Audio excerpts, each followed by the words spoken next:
Okay, good afternoon. So we have seen the stress waves. What is a stress wave and all, and we have considered an example for that also. So anyway, so using the stress waves, we have seen this explosive forming or any high velocity forming, high energy rate forming is being conducted using the stress waves or the application of stress waves. So in stress waves, or what is the procedure or how a stress wave is used to propagate the forces, or how it is being used to plastically deform the material. We have seen that is, first of all, initially there will be a disturbance. There will be a disturbance in the material medium due to the repeated periodic motion of the particles. So this disturbance, this actually happens in a particular point, the starting point where the impact load is being applied. Then what happens is it will move or propagate to the next location. So the just adjacent location there, it will have the effect. Then later on, what happens is it will propagate to the farther point. So we have seen, suppose this is the material and we are applying the impact load over here. So at the time of application of a load, what happens is the stress will be developed over here. So it will be compressed or compressed in this manner. So at that time, there is no effect in this particular region. So this particular area will be unaware of the effect. So this will unaware of the effect. Later on, what happens is this will move. So this will propagate in some fashion. So it will propagate in a wave-like manner. So that is a stress wave. So when the structure is subjected to rapidly changing load, such that caused by an impact or explosion, the part of the structure close to the point of application can be highly stressed. So we see in that figure, that is the part which is or where the impact load is applied, it will be highly stressed. So while a more distant area will be still unaware of the loading. So the loading has occurred is carried from the point of application to the other parts by the stress waves. So using these stress waves, it will be propagated. Now the elastic waves. So elastic waves, that means these waves, which all waves we are creating within the elastic limit. So the material, while stressing, we have seen that there is many limits, like elastic limit is there, plastic limit is there. So within the elastic range, if it is stressed, then the waves generated at that particular time can be termed as the elastic waves. And in the plastic, or if it is stressed beyond the elastic limit, then we can say it will be plastically deformed. So at that particular point of time, which all waves we are or which all waves are arising, then we call it as the plastic waves or inelastic waves. So we'll see the types of waves. So which are the types of waves we will see. So the propagation, mainly the propagation of the elastic waves, it is due to the properties like elasticity, inertia. So due to these properties of the medium like elasticity, inertia and all, this propagation, or the waves are propagated from the original positions. So here you can see the types of waves. So elastic body waves, mainly there are two types, that is longitudinal wave and transverse wave. So we'll see what is a longitudinal wave and what is a transverse wave. So here you can see the figure. This is the longitudinal wave, this figure. First of all, we will analyze this figure. Okay. So in that you can see two portions are there.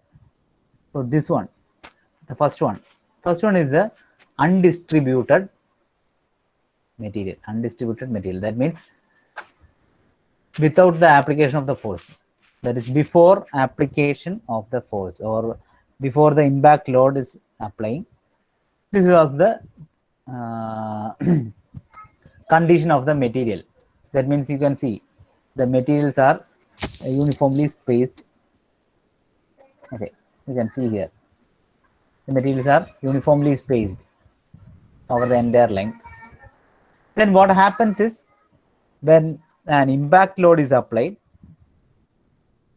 here you can see this is compressed. Here you can see some gap. Here also the compression is there. Here the compression is there. That means the stress, which all stress is developed, it is being propagated in this manner. That is, first of all, it will compress here. Then it will give to the another location. Then there will be some compression, and that time here it will be loosened.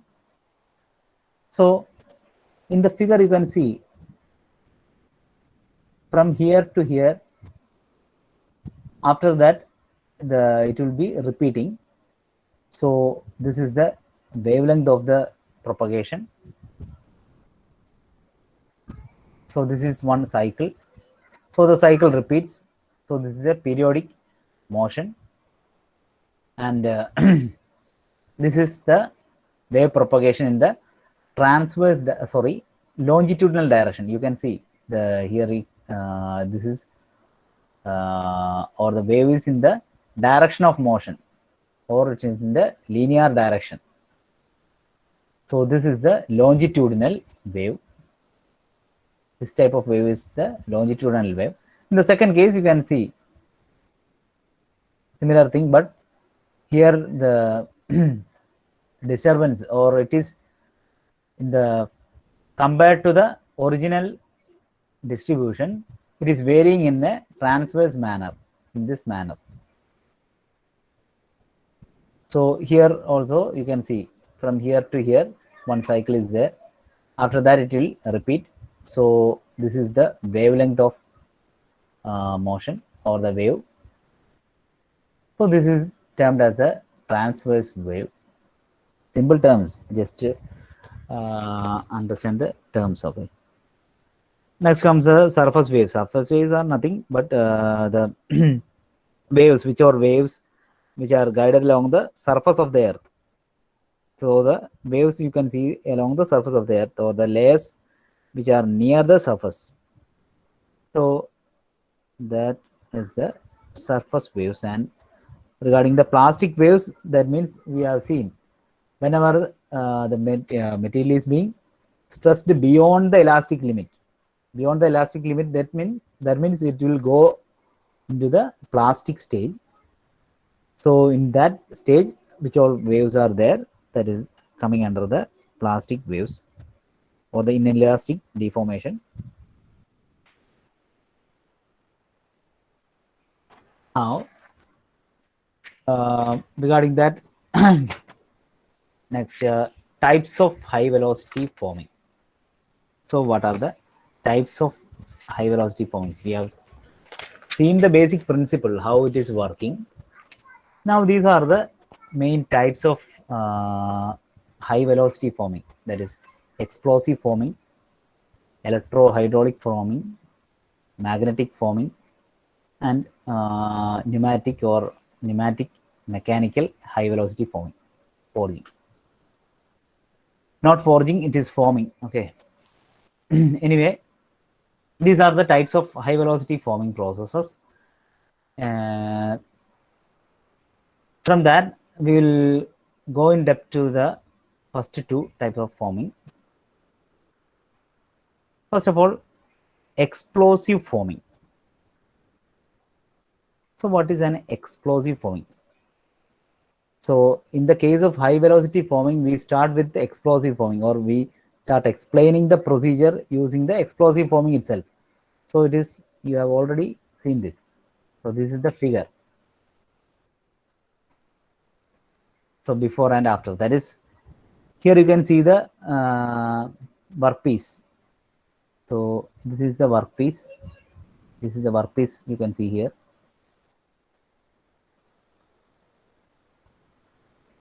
You are keeping the workpiece over the mold, and here you can create a vacuum using the setup like this. A vacuum is generated over here. Now this is a medium, water. Usually you are using water or any fluid. So it has some properties, or there are some functions for the medium, transfer medium, that we will discuss later. Anyway, there is a transfer medium over here, and the workpiece is kept over the mold surface, and here the vacuum is generated here. Now you can see here there is an explosive. A particular explosive is kept over here. That is the explosive charge, and the workpiece is clamped over here using the workpiece clamps. This is the die. Now once it is detonated, or the explosive is exploded, you can see here, what happens? There is a tremendous amount of energy is released, or there is a what you can say, impact load is applied to the water or the medium, and it may cause a pressure waves, high pressure waves, or the stress waves will be developed, and this will come to the material level or the workpiece. It will reach to the workpiece. So the stress waves, this will reach the workpiece, and it may deform the workpiece to the this particular portion, because the underneath portion is vacuum, so it will move towards the die. So this will happen in a single blow. So in the conventional machining or a conventional forming process and all, what we have seen is there is a die like this. Suppose you are having a die like this, and the workpiece over here, and using the punch, what you are doing is you are giving a one blow, so it will deform like this. You will get then give another blow, then it will deform much more. Likewise, we are giving a certain number of blows. After that only it will be deformed to the final shape.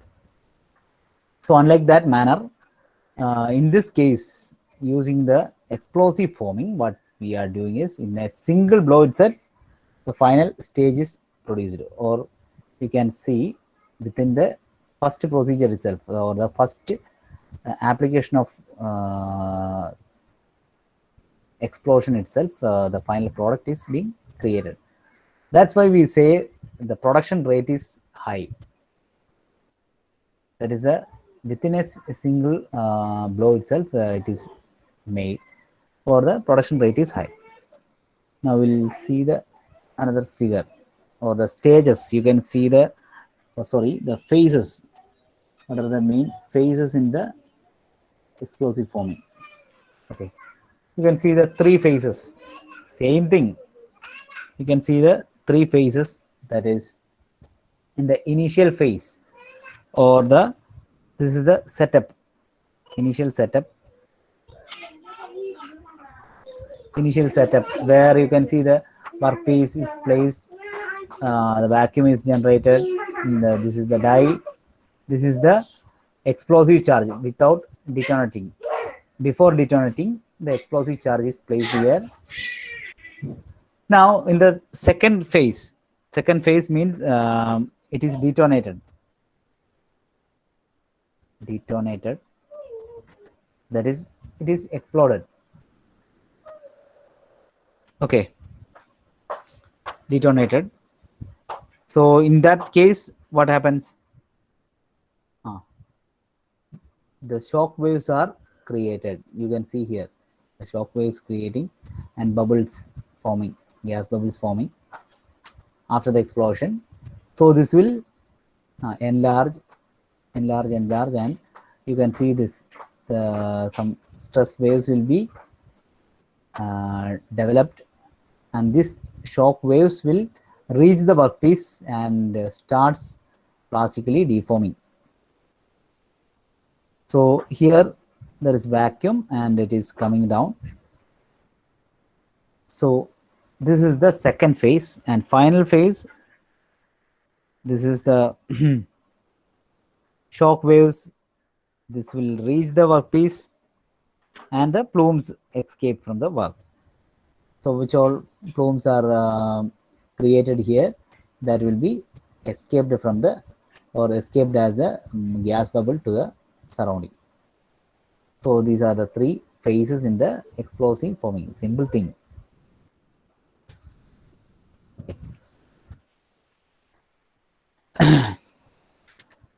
Now we will see what are the types of explosive forming. So in the explosive forming itself, you can do it in a two manner.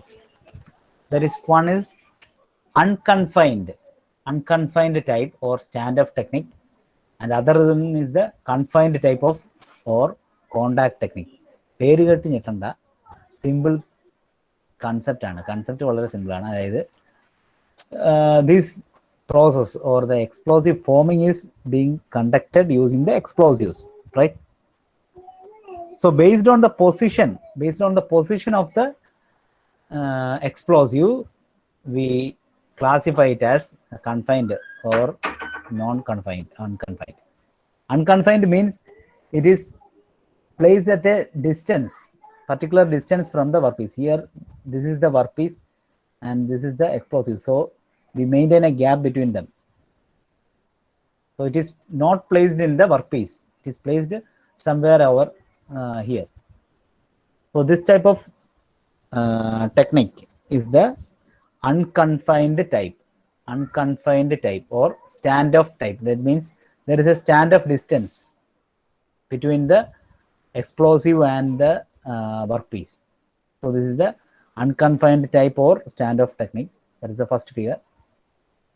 So next one is the contact type or confined type, where the explosive are kept like a cartridge in the type of in the form of cartridge. You can see here, this is the cartridge, this is the explosive. So this is kept in contact with the workpiece and then detonated. That is the only difference.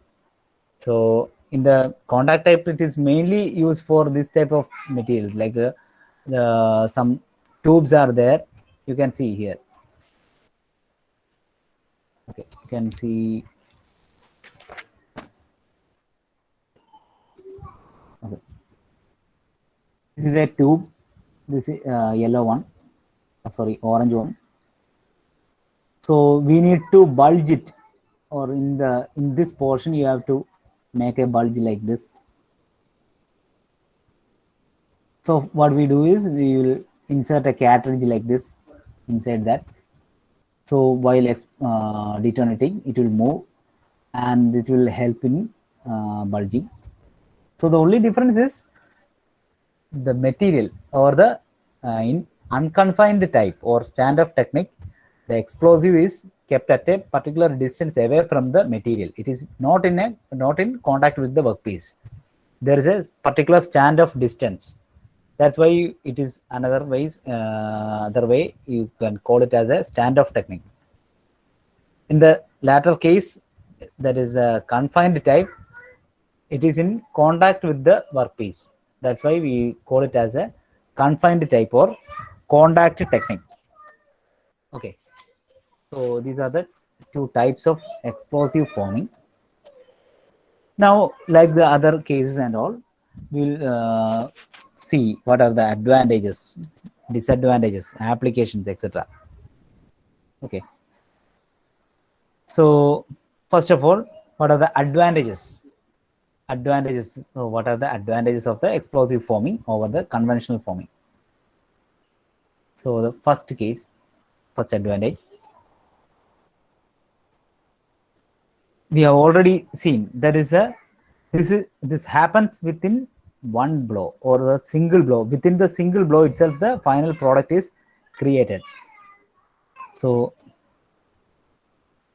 generally formed, this is generally formed in one shot. In a single shot itself, the final product is being created. Next, here in the case, for conventional practice, conventional operation, what we need is, there is a die and a punch. So we need a male part and a female part. Male part and a female part. Okay. For the conventional operation, we need a male part and a female part. So two parts are there, or components are needed. So, but in the case of explosive forming, either of any of the male or female, any one component is needed. Only one component. Only one, either male or female, is needed. So we can reduce the tool cost accordingly. So the tool cost is reduced. Tool cost is reduced. That is the second advantage. Then in the case of the ultimate strength and yield strength, using the high explosive forming, the ultimate strength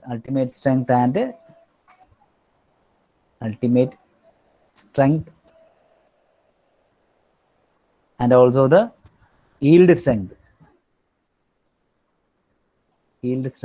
is increased or improved. Next is the regarding the damage. For the forming using explosive forming, compared to the conventional forming, there is a less probability of damage. So less probability of damage to the work.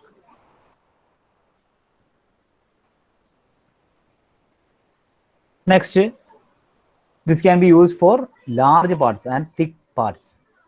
For forming large and thick parts, this can be useful. Not thin, thick parts.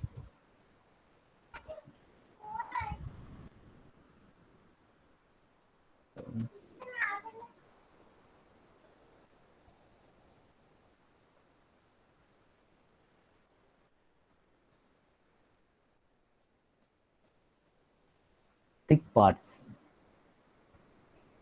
Okay, large and thick parts, it can be useful. And also one more.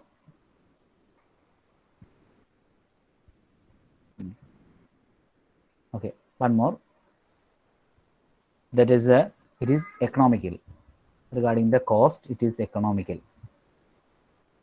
So compared to conventional, it is more economical. So these are the main advantages of the explosive forming over the conventional forming. That is, first of all, it is generally formed in the single shot. So within single shot itself, the final product is being developed. Next, regarding the tool cost, we can reduce the tool cost because we have only one component, either male or female component. Next is regarding the improved ultimate strength and yield strength using high velocity forming. Then next, compared to the conventional forming, which all conventional forming, what all thing, comparing to the conventional forming, here in the high velocity forming or high energy rate forming, sorry, in particularly the explosive forming. In the explosive forming, we have less probability of damage to the work, and also using this you can be able to form large and thick parts. And finally, one more, that is regarding the economic. It will be more economic than the conventional forming. So these are the main advantages. So these are about the today's class. So rest of the topics we will discuss in the next class.